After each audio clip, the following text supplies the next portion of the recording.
جا زندگی مدینہ سے جوں کے ہوا کے لا، جا زندگی مدینہ سے جوں کے ہوا کے لا، شاہد کے حضور خفا ہے منع کے لا۔ کچھ ہم بھی اپنا چہرہ باطن سنوار لیں، ابو بکر سے آئین عشق و وفا کے لا۔ دنیا مسلمہ پہ بہت ہی تنگ ہو گئی، فاروق اعظم کے دور کے وہ نقشے اٹھا کے لا۔ جن سے گناہ نے ہمیں محروم کر دیا، عثمان کے وہ زاویے شرم و حیا کے لا۔ مغرب کی گلیوں میں مارا مارا نہ پھر اے گدائے علم، دروازہ علم سے خیرات جا کے لا۔ میرے نہایت واجب الاحترام بزرگوں، ختم نبوت پہ جان دینے کا عزم کرنے والے نوجوان دوستوں اور بھائیوں، میں نے آپ حضرات کی خدمت میں قرآن کریم کا مختصر سا حصہ تلاوت کیا ہے۔ میں اس تلاوت کی روشنی میں آپ کی خدمت میں 3 باتیں پیش کرنا چاہتا ہوں۔ نمبر 1، جس پیغمبر کا ہم نے کلمہ پڑھا اس پیغمبر کی ذات۔ نمبر 2، جس پیغمبر کا کلمہ پڑھا اس پیغمبر کی بات۔ نمبر 3، جس پیغمبر کا کلمہ پڑھا اس پیغمبر کی جماعت۔ ہمارا مسلمانوں کا عقیدہ یہ ہے، پیغمبر کی ذات بھی جنتی، پیغمبر کی جماعت بھی جنتی، پیغمبر کی بات بھی جنتی۔ ہمارا مسلمانوں کا عقیدہ یہ ہے، پیغمبر کی ذات بھی اعلیٰ، پیغمبر کی بات بھی اعلیٰ، پیغمبر کی جماعت بھی اعلیٰ۔ ہمارا اہل اسلام کا عقیدہ یہ ہے، پیغمبر کی ذات بھی معصوم ہے، پیغمبر کی بات بھی معصوم ہے، پیغمبر کی جماعت من حیث الجماعت بھی معصوم ہے۔ کسی کو دھوکہ اس سے لگا وہ پیغمبر کی ذات نہیں سمجھا، کسی کو دھوکہ اس سے لگا وہ پیغمبر کی بات نہیں سمجھا، اور کسی کو دھوکہ اس سے لگا وہ پیغمبر کی جماعت نہیں سمجھا۔ ہم دیوبند والے پیغمبر کی ذات بھی سمجھے ہیں، ہم دیوبند والے پیغمبر کی بات بھی سمجھے ہیں، ہم دیوبند والے پیغمبر کی جماعت بھی سمجھے ہیں۔ اور ہمارا پیغمبر کے دین پہ ایمان کسی ترتیب سے ہے، پہلے پیغمبر کی ذات ہے، پھر پیغمبر کی بات ہے، اور پھر پیغمبر کی جماعت ہے۔ اگر ہم نے پیغمبر کی ذات کو دیکھا، ہم نے قرآن کریم کو پڑھا، ہمیں یہ بات سمجھ آئی ہے کہ پیغمبر کی ذات کو خدا نے بنایا تو زمین کی مٹی سے نہیں بنایا، بلکہ خدا نے پیغمبر کی ذات کو بنایا تو جنت کی مٹی سے بنایا ہے۔ اور اس پیغمبر کی ذات کے پھر پیغمبر کی ذات آدم سے عیسیٰ ہے۔ ہم نے ان کے امام الانبیاء کو دیکھا تو انہیں خدا نے صرف جنت سے نہیں بلکہ جنت الفردوس کی مٹی سے بنایا۔ پتہ یہ چلا ہے، ایک مٹی میری اور تیری ہے، وہ زمین والی ہے، ایک مٹی آدم سے عیسیٰ انبیاء کی ہے، وہ جنت والی ہے، ایک مٹی امام الانبیاء کی ہے، وہ جنت الفردوس والی ہے۔ ہم پیغمبر کی ذات کو دیکھیں تو اعلیٰ ہے، امام الانبیاء کو دیکھیں تو سب سے بالا ہے۔ ہم پیغمبر کی ذات بھی مانتے ہیں، لیکن اگر یہ سمجھ لیتا پیغمبر کی ذات کہاں سے بنی ہے، ہمیں کتنے مسئلے سمجھ آ سکتے تھے، کیونکہ پیغمبر کی ذات کا وجود جنتی ہے، وہ جنتی وجود دنیا میں آیا۔ پیغمبر کی ذات کو دیکھ لے، دنیا کے ماحول کی وجہ سے آثار نظر آئیں گے، وجود جنتی ہے، تو پیغمبر کے وجود میں جنت کا نقشہ نظر آئے گا۔ جب جنت میں تو جائے گا تو جنت میں جا کے دیکھے، آج پڑھ لے، جنت میں وبا نہیں ہے، پیغمبر کے وجود میں وبا نہیں، سراپا شفا ہے، یہ جنتی وجود کی وجہ سے ہے۔ جنت میں جائے گا تو وہاں پہ بھو نہیں ہے، پیغمبر کے وجود اثر کو دیکھ لے، پیغمبر کو پسینہ آیا، دنیا کے ماحول کی وجہ سے میرے اور تیرے پسینے سے بو ہے، ہمارا وجود زمین کی مٹی کا ہے، پیغمبر کے پسینے سے خوشبو ہے، وجود جنت کی مٹی سے ہے، بول و براز میرا اور تیرا بھی ہے، لیکن یہ ناپاک ہے، پیغمبر کا بول و براز پاک ہے، جنتی وجود کی مٹی کی وجہ سے ہے، پیغمبر کا وجود بھی ہے، میرا اور تیرا وجود بھی ہے، نیند تجھ پہ مجھ پہ بھی آتی ہے، پیغمبر کی ذات پہ بھی آتی ہے، لیکن میرے اور تیرے وجود پہ نیند ہے، آنکھ پر بھی آتی ہے، دل پر بھی آتی ہے۔ پیغمبر پہ نیند آ جائے، پیغمبر کی آنکھ پہ آتی ہے، دل جاگتا ہے۔ وجود جنت کی مٹی سے بنا ہے، جنت میں نیند کا تصور نہیں ہے۔ موت تجھ اور مجھ پہ بھی آئے گی، پیغمبر کی ذات پہ بھی آئی ہے، لیکن میری اور تیری موت وہ ہے جو آنکھ پر بھی ہے، ہمارے ظاہر اور باطن دل پر بھی ہے، لیکن پیغمبر کی موت وہ ہے جو آنکھ پہ آ جاتی ہے، قلب اتھر میں تب بھی حیات رہتی ہے۔ بانی دارالعلوم دیوبند مولانا قاسم نانوتوی نے آب حیات میں لکھا ہے، مولانا نانوتوی نے بات سمجھائی ہے، نیند پیغمبر پر بھی آئی ہے لیکن آنکھ پر آئی ہے، موت نبی پر بھی آئی ہے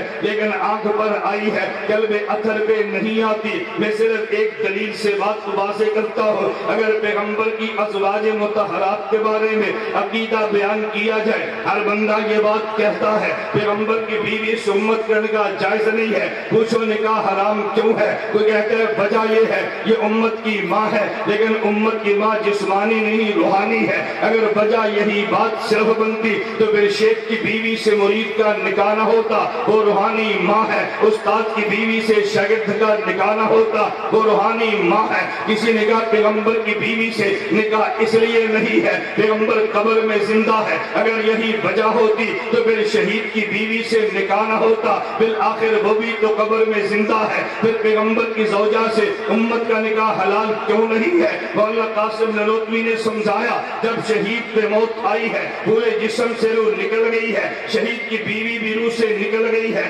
جب روح لوٹی حیات ملی، اب بیوی نکاح میں نہیں بیوہ بن چکی ہے، یہ زندہ ہے لیکن بیوی بیوہ ہے۔ اور جب پیغمبر پہ موت آئی ہے، پیغمبر کے سر مبارک سے لے کے پاؤں مبارک تک یہ وجود اطہر سے روح سمٹ کے قلب اطہر میں آ گئی ہے۔ پیغمبر کی یہی موت ہے جب روح پھیل گئی ہے، یہ پیغمبر کی حیات ہے تو روح سمٹنے کی صورت میں موت آئی ہے۔ پیغمبر کی بیوی نکاح میں ہے پھر روح پھیل کے حیات ملی ہے، یہ بیوی تب بھی بیوی ہے تو شہید کی بیوی بیوہ بنتی ہے، پیغمبر کی بیوی بیوی رہتی ہے، بیوی سے نکاح نہیں ہوتا، بیوہ سے دوسرے کا نکاح ہو جاتا ہے۔ ہم پیغمبر کی ذات کو بھی مانگتے ہیں، کسی نے پیغمبر کی ذات کو نہیں سمجھا وہ دھوکے میں لگا ہے، کوئی پیغمبر کی بات نہیں سمجھا تو تب دھوکے میں آ گیا، اس نے کہا میں پیغمبر کی بات نہیں مانتا، اس کی وجہ یہ ہے محمد ایک بشر ہے، بشر غلطی کر سکتا ہے، پیغمبر کی زبان سے غلطی ہو سکتی ہے لیکن یہ بشر وہ نہیں ہے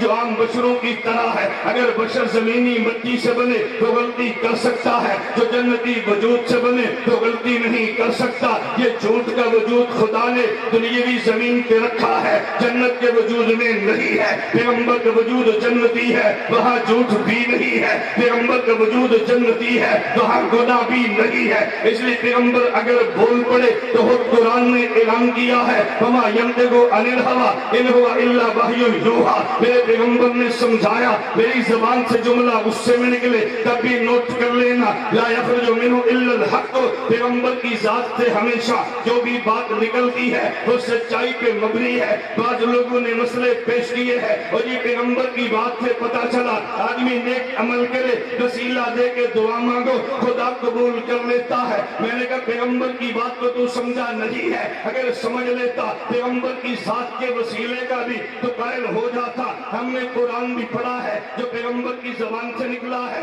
ہم نے احادیث بھی پڑھی ہے جو پیغمبر کی زبان سے نکلی ہے، یہ قرآن بھی پیغمبر سے زبان سے نکلا، تبھی تو ہمیں سمجھ آیا قرآن ہے۔ جب تک نوران نبوت سے نہیں نکلا، صحیح بخاری میں روایت موجود ہے پیغمبر پہ وحی آئی کبھی ایسے لگتا جیسے گھنٹی بج رہی ہے، پیغمبر پہ وحی آئی کبھی ایسے لگتا بکریاں بن بنا رہی ہے۔ ہمیں کب پتا چلا یہ قرآن ہے؟ جب پیغمبر کی زبان مبارک سے الفاظ نکلے ہیں تو سمجھ آیا قرآن ہے۔ پتا یہ چلا پیغمبر کی بات نہ مانے قرآن سمجھ آ نہیں سکتا۔ ہم نے پیغمبر کی ذات کو مانا ہے، پیغمبر کی بات بھی مانی ہے۔ پھر میں صرف ایک مسئلہ پیش کرنا چاہتا ہوں، حدیث مسلم میں موجود ہے، ایک بندہ ہمیں سنانے لگا 3 آدمی جا رہے تھے، وہ غار میں گئے ہیں، طوفان آیا، اوپر چٹان گری ہے، غار کا دروازہ بند ہو گیا، وہ ہلاتے ہیں چٹان پیچھے نہیں ہٹتی۔ ان تینوں نے مشورہ کیا، میں اعمال پہ بات تفصیل سے نہیں کرتا، ان تینوں نے اپنے اپنے عمل کو پیش کر کے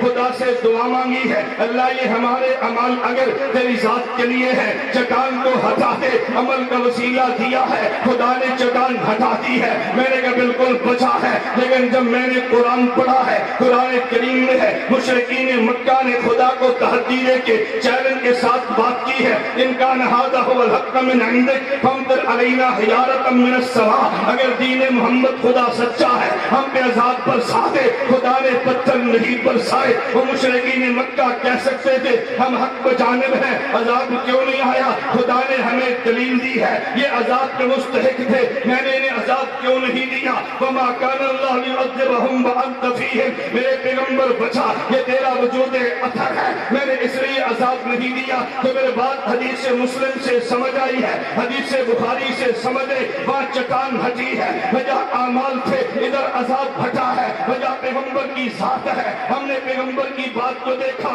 عمل کا وسیلہ ملا ہے، ہم نے قرآن کو دیکھا ہے، پیغمبر کی ذات کا وسیلہ ملا ہے، پہلے پیغمبر کی ذات ہے پھر پیغمبر کی بات ہے۔ ایک شخص مجھے کہنے لگا ہم مانتے ہیں قرآن کا وسیلہ دے کے مانگ لو، ہم مانتے ہیں پیغمبر کی ذات کا وسیلہ نہیں مانتے، میں نے کہا مجھے یہ بتا قرآن تجھ پہ اترا ہے؟ کہا جی نہیں، میں نے کہا کس پہ اترا ہے؟ کہا جی قرآن پیغمبر پہ اترا ہے، ہمارا دعویٰ ہے اگر پیغمبر کی ذات درمیان سے نکال دے ہمیں قرآن مل سکتا ہی نہیں ہے، اس پہ خود قرآن گواہ ہے، پیغمبر کی ذات کو نکال دے قرآن نہیں ملتا۔ قرآن کریم میں ہے لو انزلنا ھذا القرآن علی جبل لرأیتہ خاشعا، پیغمبر میں قرآن کو پہاڑ پہ اتار دیتا یہ ٹکڑوں میں بٹ جاتا۔ قاری محمد طیب رحمت اللہ علیہ دیوبند کے محتمم نے اعتراض کیا یہ ہمیں بات سمجھ نہیں آئی، اگر قرآن اتنا بوجھ والا پھر پہاڑ پہ اترے یہ ٹکڑے ہو جائے، ہم نے تو 10 سال کے بچے کو دیکھا اس نے قرآن اٹھا لیا ہے